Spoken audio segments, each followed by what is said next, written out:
The views and opinions expressed on any program are those of the producers and/or the persons appearing on the program and do not necessarily reflect the views and opinions of FRC Media, Bristol Community College, or the City of Fall River.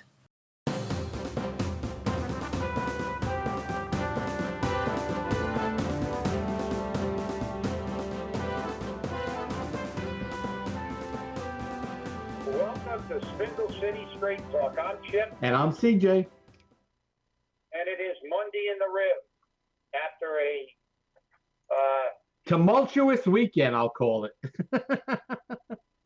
well, and of course we have to start with our figures who are always incomplete. And thank you, CJ, for always completing the figures for everybody. Yep. Because apparently they're not doing addition, subtraction, multiplication, and division here. Yeah, the press release that came out from Government Center yesterday just said 1,321 cases of COVID have been identified in Fall River. The Fall River Health Department is in contact with them. Didn't say how much of an increase that was. So, of course, I had to do the math. And the mayor posted 1,321 positive cases in Fall River. Please keep wearing your masks in public, washing your hands, and social distancing. Bristol County, 7,159. Massachusetts, 96,965. Now, here was the kicker. I posted a message to him there that said that it was a plus of 33. So he sent another message out to everyone that said a 33 case jump in Fall River today to 1,321 COVID positive cases. Remember, the clerk's office is closed on weekends, so we do not get updates on the numbers of people who have passed away. Stay positive. Well, it's good that you gave him the figures so he could correct them. But, the COVID virus rages, and now the COVID virus is taking a backseat to the civil unrest and absolute, it's actually chaos that has taken place in the United States. And it's disgusting, and what's more disgusting is when certain media outlets choose to ignore the criminal activities and behaviors of people, and in some cases they attempt to rationalize them and justify them. I think we talked about it Friday. Anybody who watches that video is obviously appalled at what happened to Mr. Floyd, and obviously there needs to be a thorough investigation, and there is, but it's pretty damning. It's on video, and and there's no problem at all with, I think everybody should be outraged, and let everybody march down the street and protest that, let everybody complain. But at the same time, we can't condemn every police officer on the planet. We can't allow criminals and miscreants to use this as an excuse to go shopping at all the stores. They're looting every store they can, running out with a television and walking up and down the aisles filling shopping baskets full of stolen goods is not a protest on the incident or the general perception of police treatment. So that's just way out of bounds. And then we have these libtard, weak-kneed mayors and governors who turn their communities over. I think they should be prosecuted, personally. I think the mayor of Minneapolis should be thrown in jail, if there's a jail left. But he should be thrown in jail. I hear you. He allowed these vandals and criminals to take over an entire section of Minneapolis. He told the police to abandon their police station, and they burnt the thing down. So much for your threats of, if you don't give me your tax money, I'm going to cut public safety. You just bail out on the people anyway. You're going to take the easy way out. Let's not disturb the looters. How about those businesses? Every one of those businesses that has been destroyed. They should be taking these governors and mayors to court and try to get them charged with something, because it's unconscionable. And I look at the same thing happening at Fall River. All they want is tax money, but they don't want to do anything. So this is ridiculous, and it's out of control in the United States. And I guess I got a call this morning. I guess they had some senator on there, and he said, "Well, let's see what they do, because if they continue this, they're not going to be facing the police. They're going to be facing the 101st Airborne Division." So when they start calling in the regular military units, and they're used to that because they probably just came back from a deployment in Afghanistan. Yeah, well, in the United States, when this begins to look like Kabul. Well, like I said, the rules seem to be going out the window at Fall River all the time. Why not in the rest of the country? So what the hell about the posse comitatus? Let's just get rid of it, Well, while we're speaking of the civil unrest, I mean, Fall River had a protest, and it was a protest. There was no damaging of property. There was some noise. The police were present. They started at Government Center, walked up South Main Street, went down Columbia, over Milliken Boulevard, down Connector Street, up Picasso Street, right back to Government Center. They did a walk around. They did what they needed to do. For the most part, they were rather calm, respectful, and I appreciate that. That shows that you can have a civil protest and not be, a looter. No, you're right, CJ. I mean, that as I said, nobody's got a problem with that. I mean, obviously, we've voiced our opposition to what happened. I mean, no one with any fiber of morality in their body can justify what was on that video. But the individual is entitled to due process, just as everybody was. And, they get outraged. And, I was outraged when they freed OJ. It had nothing to do with the color of his skin. It had to do with the fact that his celebrity got him acquitted. And the reality is that this country was built on protest, not a problem. But looting stores and burning down Targets and burning post office down and is not a real. It's not a protest. It's not the type. Well, look at Gandhi. Nobody took more beatings than Gandhi, but Gandhi always protested peacefully. He overthrew, a government in India and in South Africa. He started protesting. They sat there. They were beaten senseless in some cases by the police, and they went to jail as Mandela did to prove the point. But they didn't muddy the water by becoming criminals and looting. And look, these people they don't care one bit about Mr. Floyd. All they cared about was getting a television set. And now they said there was a report that they're looting the high-end stores in New York City. Well, they're doing it in Boston too. Yesterday they had a protest there. It started out peaceful, but to quote Margarita, but coward ignorance prevailed in Boston tonight. Now more unemployment and more incarcerations. An excuse to loot Newbury Street and downtown Crossing. Macy's boarded up and got spared. Perhaps the only one spared. So Newbury Street, as you know, is a pretty high-end, high-end clothing stores in Boston are all along Newbury Street, and this happened in Boston. So it's Fall River was lucky. We were smart, or we were respectful. I don't know about Boston. Obviously, something went out of hand. I figured they were going to be respectful there, but that didn't happen. So, and it's a mob mentality that gets developed. People start up, and then it takes one to light the fuse, and then all of a sudden, boom, it goes. Yeah.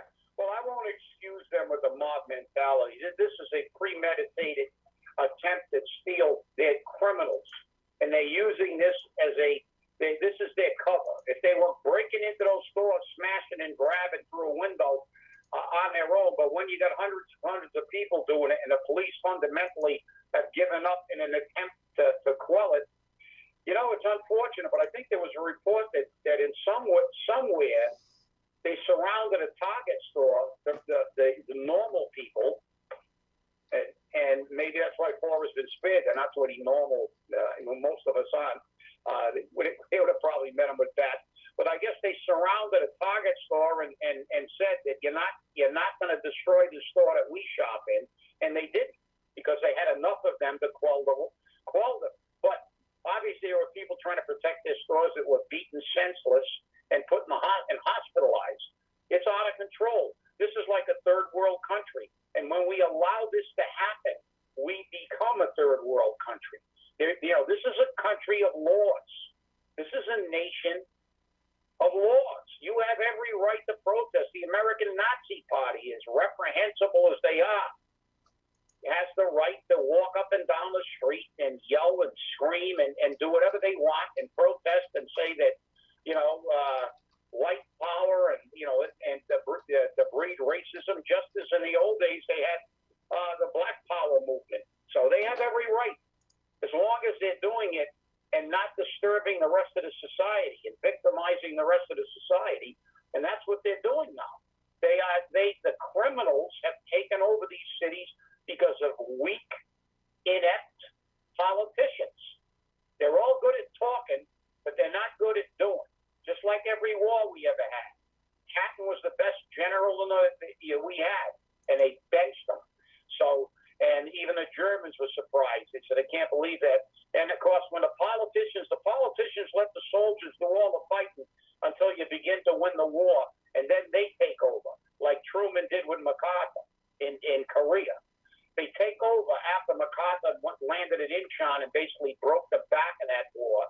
But then they don't want to hear it. Now that the generals are shelled, you did your job. Now I'm going to get all the publicity, and I'm going to fire you. And they've screwed everything up. Patton was right about Russia. MacArthur was right about China. Boy, I bet you MacArthur's smiling from his gravesite right now, looking down at and looking at Harry Truman and he's saying, "I told you, you dip." Yeah, well, just for a little bit of an update, I went to the Boston Herald website. Protests in Boston turned violent after dark. 40 arrested, 7 officers taken to the hospital. Protests turned violent after dark when a crowd calling for justice for George Floyd dispersed from a massive gathering in front of the State House and smashed windows, set fires, and broke into businesses in downtown Crossing. So obviously there was a small subgroup that just decided, I need to go shopping. Yeah, crimes of opportunity, and we're giving them the opportunity. And you know something? I blame the government as much as, the government, the IRS will come down and lock you up in a heartbeat if you don't pay your taxes.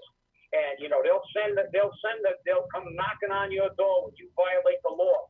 Now when we have this mob violation, this is like a third world country. These are the kind of riots you see in third world countries, not the United States. We have a National Guard. And the police they're like a military unit now.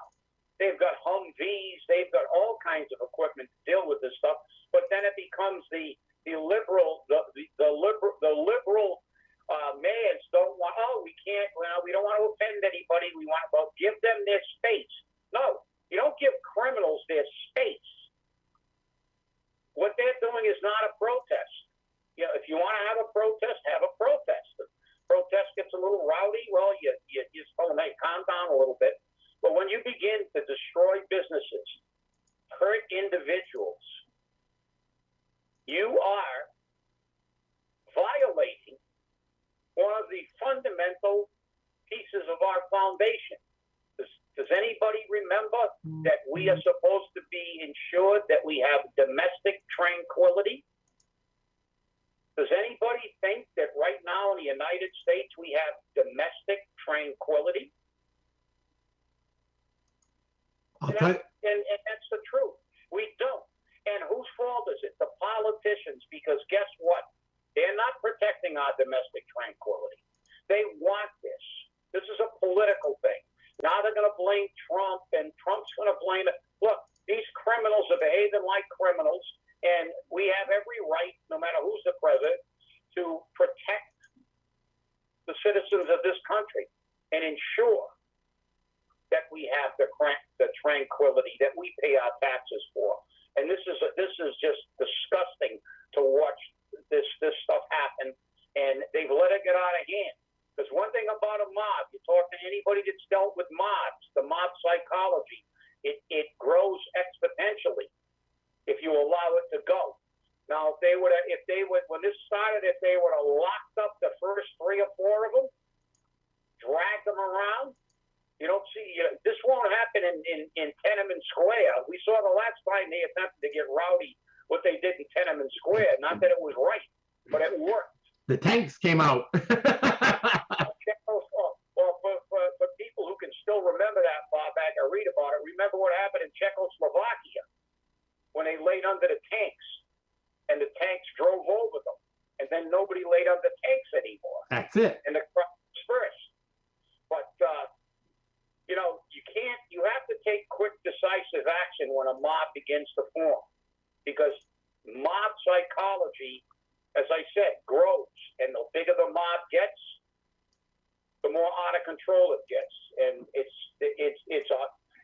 painful to see this happen in the United States. It truly is. It truly is.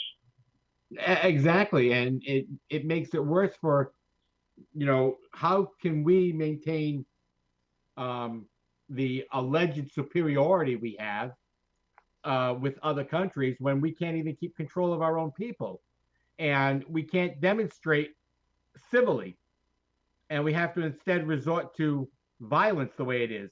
Now, I've seen signs that some of these protesters carry, that the reason why they're violent is because if they're not violent, nobody hears them. I think people will hear you more if you're not violent. But I received a message from the governor. Governor Charlie Baker issues the following statement. The murder of George Floyd at the hands of the police was a horrible tragedy, one of the countless tragedies to befall people of color across the United States. The vast majority of protesters today did so peacefully towards a common goal of promoting justice and equality. I am deeply thankful for the voices and their positive, forceful message. I also want to express my gratitude to all the police officers and other first responders working to protect the people of Boston from the individuals whose violent actions, looting, and property destruction was criminal and cowardly, and distracted from the powerful statement made today by thousands of Massachusetts residents. So even the governor has something to say on it. Yeah, well, it sounds like a lot of political BS to me. He's throwing out all the bouquets, but we still had it, and I haven't seen decisive action on their part. And the people who have signs that said that quiet protest doesn't work obviously haven't studied any history, because violent protests normally end up with wars and civil wars and unrest and long protracted dismantling of the society and the government. You look at what Gandhi did, you look at what Mandela did it take a long time? Yeah. But the fact is that if you put 1 million people walking around the United States protesting Mr. Floyd's death, that will get plenty of media attention, and that will get politicians' attention. And what will get more of their attention is when you go to the polls and throw their butts out if they don't protect this country, if they don't protect the citizens, if they don't ensure domestic tranquility and provide for our common defense and promote our general welfare for not only ourselves, but our posterity. And that's a paraphrase, just in case you haven't picked that up yet out there. But that's the problem. The problem is this is all BS. Criminals want to be criminals, and politicians want to turn this into political rhetoric instead of action. time for talking is done. When they begin to invade people's property and destroy people's lives and injure innocent people, think about how amazingly it is a paradox. What an amazing paradox. These people are committing violence against other people and against businesses and ruining people's lives to do what? Demonstrate about the violence that was perpetrated on George Floyd?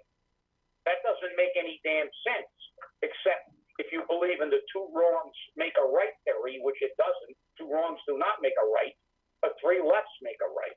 So let's make three lefts. I hear you. The reality is that this is all baloney. They've allowed this nation to come unglued, and as you said, which was a great point, CJ, we have lost a tremendous amount of our image worldwide, because now we're no better than these third world countries that have people rioting in the streets and throwing Molotov cocktails and causing civil unrest. The way to change our country is to support what you believe in, protest if you must, and change it where it was made to change, in the ballot box, by putting in people who will do what you want them to do. And that's what makes a civilized society. And that's the truth there. Hey, did you read The Weekend Flush? Well, if you did, you read some little secret that came out over the weekend about the city declaring that they can't afford healthcare anymore. Oh, that's a bad thing. That's a bad thing. And I'm going to tell you now, I know, just looking over the facts and listening to Chip for so long, I know that the city of Fall River can afford healthcare, unless they're spending the money somewhere else and they don't know where they're spending it, which is probably what they're doing. Yeah, well, it's not. They're not going to. First they tried to lie. Mary Sahadi went up and said the thing went up 8%. We're running under budget, but as you said, that is going to be available to the public. Now, CJ, I know you're going to post it somewhere where they can read some of this stuff. The reality is they're looking at ways to dip back and balance the budget on the employees and retirees, even though the healthcare plan, and people read it. It's pretty long. The cover letter's about a page and 3/4, but look at the attachments. The attachments prove it. The letter that I wrote to the transition team proved that we had to give a $900,000 loan. What they want to do is, and the documentation is there, and if you look at the little attachment, I forgot which attachment it was. It may have been E or F. It's the $8.394 million they made just in FY 2014 from the shift in cost to this. That means they took $8 million, over $8 million from the employees. We had to pay more in our health care because they shifted the cost. Didn't make health care any cheaper. Now they want to do it again. They're coming to look for ways they can make us pay more so they can spend more. And that's unconscionable because our health care, and it's in that report that I wrote, and I proved it. We have made over $40 million. We have saved over $40 million for this city. $27 million just from the Canadian drug plan. The $8 million in that one fiscal year is already, we're up to $35 million. And nobody ever knows where that money is. We have $5 million in our trust fund. They have nothing. They're always broke. Is that fiduciary responsibility? But now they're coming back to attack us, to take money out of our pocket so they can continue with their unfettered spending. And that's exactly the words I believe I used in the letter. But read it. It is an education that all the dirty little secrets and all the things, the 22 windows that never got solved. Now let's have a big investigation.